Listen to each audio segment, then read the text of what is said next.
सैयद जलालुद्दीन द्वारा खान अब्दुल गफ्फार खान की याद में तकरीर एक प्रभावशाली और प्रेरणादायक कार्यक्रम रखा गया। इस्लाम जिमखाना मुंबई में खान अब्दुल गफ्फार खान, जिन्हें सीमांत गांधी के नाम से भी जाना जाता है, एक महान स्वतंत्रता सेनानी और अहिंसा के प्रबल समर्थक थे। उन्होंने भारत के स्वतंत्रता संग्राम में महत्वपूर्ण भूमिका निभाई थी। उनकी याद में आयोजित यह तकरीर उनके जीवन, विचारों और योगदानों पर प्रकाश डालती है। सैयद जलालुद्दीन ने अपनी तकरीर में खान अब्दुल गफ्फार खान के जीवन के विभिन्न पहलुओं पर विस्तार से चर्चा की।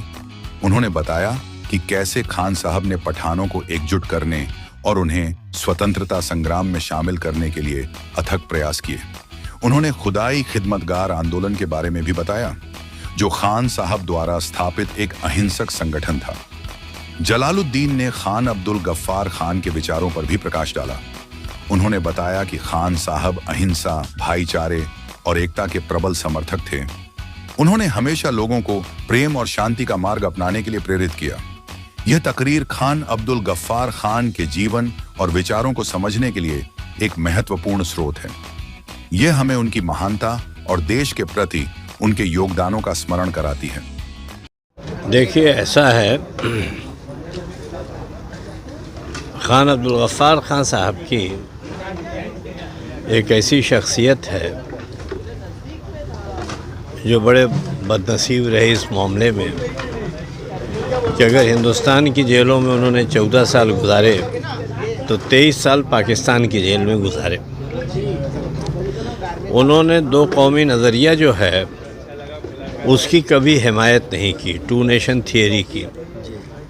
टू नेशन थियरी जो है ये आमतौर पर संघ परिवार आज ये साबित करने पर तुला हुआ है कि गोया इस मुल्क की तकसीम हिंदुस्तानी मुसलमानों की वजह से हुई, लेकिन ऐसा नहीं है।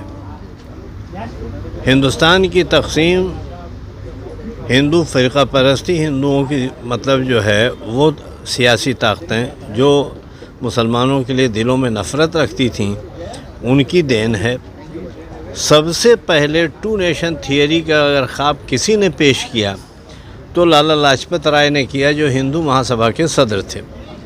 उन्होंने एक साथ 13 आर्टिकल लिखे थे और उन 13 आर्टिकल में ये कहा था कि वो कौन सी वजह हैं जिनकी वजह से हिंदू और मुसलमान एक दूसरे के साथ नहीं रह सकते हैं। नंबर 1। नंबर 2 ये है कि आप जो है ये देखें कि हमेशा हिंदू महासभा ने जो है मुसलमानों के ताल्लुक़ से जहर मतलब उगला, वो चाहे सावरकर रहे हों, और फिर आप देखें 1926 में बन गई थी आरएसएस। तो 1926 में जो आरएसएस बन गई थी, जो उनके जो मतलब आइडियालॉग से नज़रिया साज थे, जो उनके विचारक थे, जिन्होंने जो है मतलब आइडिया दिया, तो उसमें थे गुरु गोलवालकर, उसमें थे हेडगेवार, उसमें पुंछे था जो इटली में जा कर के मिल कर के वहाँ से इसके बाद मसूलिनी वगैरह से मिल कर के आया था कि फ़ाशिज़्म को कैसे फ़रोग़ दिया जा सकता है, और यहाँ पर इस मुल्क में किस तरह से अगर स्पेन में 700 साल मुसलमान हुकूमत करके और वहाँ पर जो है उसकी मज़हबी शनाख्त ख़त्म हो सकती है स्पेन में, तो हिंदुस्तान में कैसे मुसलमानों की मज़हबी शनाख्त को ख़त्म किया जा सकता है। पुंछे ने वहाँ से जो है इटली से लौटने के बाद हिंदुस्तान में हेडगेवार की मदद से आरएसएस की बुनियाद डाली 1926 में। और इसके बाद एक किताब लिखी गुरु गोलवालकर ने, we and they our nationhood defined. Hedgewar ने एक किताब लिखी बंच ऑफ थॉट, जिसमें इस बात पर बहस हुई कि हिंदुस्तान में मुसलमानों को किस तरह से दूसरे दर्जे का शहरी बनाया जा सकता है, किस तरह से मुसलमानों से इलेक्शन के जो उनके वोटिंग राइट्स हैं लिए जा सकते हैं, उनको यकसा हुकूक नहीं फराहम होने चाहिए। तो इन्हीं तमाम बातों को लेकर के जो संघ का वो था, तो इस पर जो है मतलब हमारी जो क़यादत थी उसने जो है टू नेशन थियरी की मुखालफत की। मौलाना आज़ाद ने किया, हज़रत मौलाना हुसैन अहमद मदनी रहमतुल्लाह अलैह ने किया, और इसी के साथ साथ जो हमारे नज़रिया साज जो रहनुमा थे खान अब्दुल गफ्फार खान जैसे लोग, इन्होंने इसकी मुखालफत किया। और ख़ास बात ये कि जिस रोज़ कांग्रेस वर्किंग कमेटी में इस पर तजवीज़ आई कि मुल्क जो है मज़हब की बुनियाद पर बंटेगा, तो खान अब्दुल गफ़्फ़ार खान जो है, मतलब ये डॉक्टर राम मनोहर लोहिया की एक किताब है, उस किताब का नाम है भारत विभाजन के गुनहगार। ये अंग्रेज़ी में भी है। उस किताब का नाम है guilty man of India's partition. उसमें लोहिया ने लिखा कि कांग्रेस के पहले सेशन में गांधी जी ने कहा कि साहब, मुल्क अगर बंटने की तजवीज़ आ रही है तो मेरी लाश के ऊपर हिंदुस्तान बटेगा। इसके बाद लोहिया ने लिखा कि साहब, दूसरा सेशन, दूसरे खाने के बाद जो दूसरा सेशन शुरू हुआ तो गांधी जी ने कहा कि साहब, पार्टीशन इनएविटेबल है, तक़सीम हिंद नागुज़ीर है, इसके अलावा कोई पर्याय नहीं। इसलिए कि सरदार पटेल और नेहरू मेरे पास अभी आए थे और इन लोगों ने कहा कि नहीं, तक़सीम तो करनी पड़ेगी। और गांधी जी को कहा कि आपको मानना पड़ेगा इस बात को, इसलिए कि हम कांग्रेसी ये चाहता है कि तक़सीम हो जाए। तो जब गांधी जी ने ये बात कही उस मीटिंग में, ये लोहिया ने लिखा अपनी तहरीर में, इसको आप पढ़ लीजिए। लोहिया ने कहा कि इसके बाद खान अब्दुल गफ़्फ़ार खान इंतहाई गुस्से में अपनी इस जगह से खड़े हुए और उन्होंने गांधी को झिझोड़ कर कहा कि आप मर क्यों नहीं जाते? आपके अंदर अगर ज़रा भी गैरत और आपकी ज़ुबान का ज़रा भी पास है, आपने कहा था सुबह के सेशन में कि जो है मेरी लाश के ऊपर होगा, अभी तो आप ज़िंदा हैं। शेख मोहम्मद अब्दुल्ला खड़े हुए, उन्होंने इसकी मुखालफत की। उन्होंने कहा नहीं, तक़सीम नहीं होना चाहिए, इसलिए कि हम लोगों ने जो है मुस्लिम अक्सरियती इलाक़ों में मुस्लिम लीग का झंडा नहीं लगने दिया, तो आप कैसे इसके लिए वो कर रहे हैं। उसी वक्त जयप्रकाश नारायण ने, आचार्य कृपलानी ने और तमाम लोगों ने जो है सख्ती के साथ इसकी मुखालफत की। जयप्रकाश नारायण वगैरह ने, डॉक्टर राम मनोहर लोहिया ने कहा कि हम लोग यंग थे, हम लोगों ने मुखालफत की और इसके बाद उसका कोई नतीजा नहीं हुआ और वो रेजोल्यूशन जो है मंजूर हो गया, जिसकी रोशनी में जो है तक़सीम हिंद का सानहा जो है पेश आया।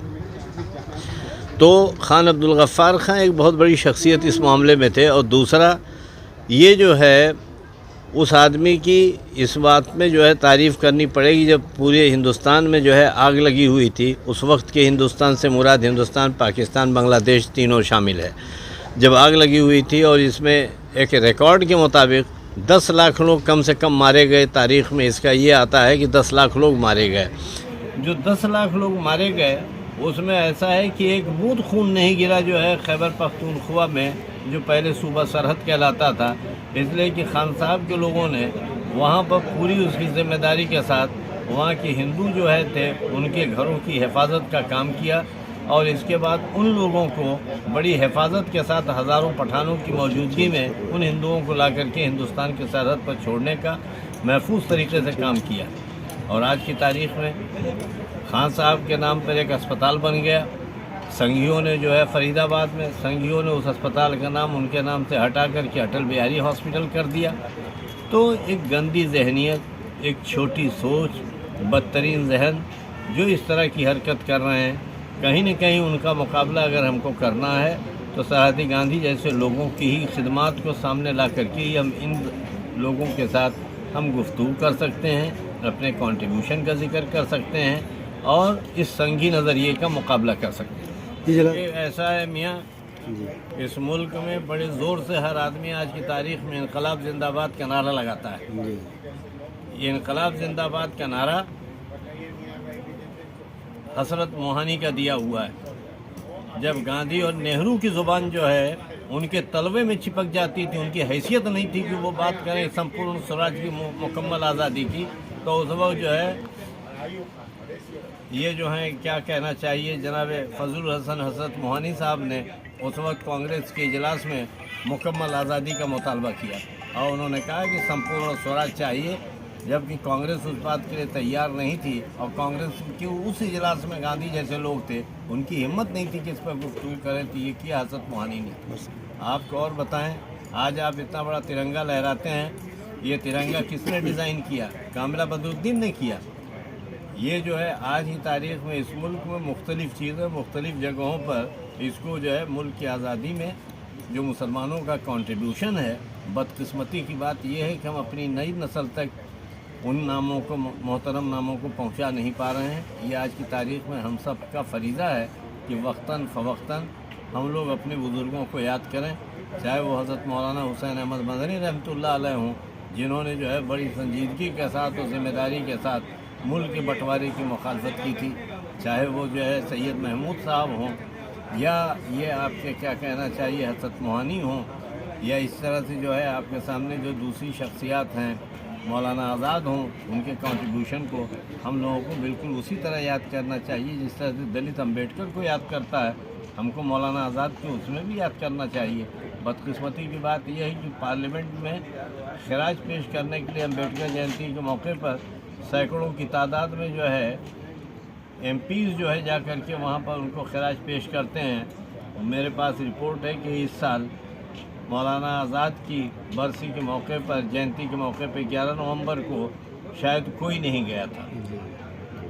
तो ये हमारी भी गलती है। हम अपने बुज़ुर्गों को, अपने असलाफ़ को याद करें, उनको खराज पेश करें, उनकी खिदमत को अपनी नई नस्ल तक पहुंचाने का काम करें और इंशाअल्लाह ये सरहदी गांधी मेमोरियल सोसाइटी इस सिलसिले में पहल करेगी। जी बहुत बहुत शुक्रिया।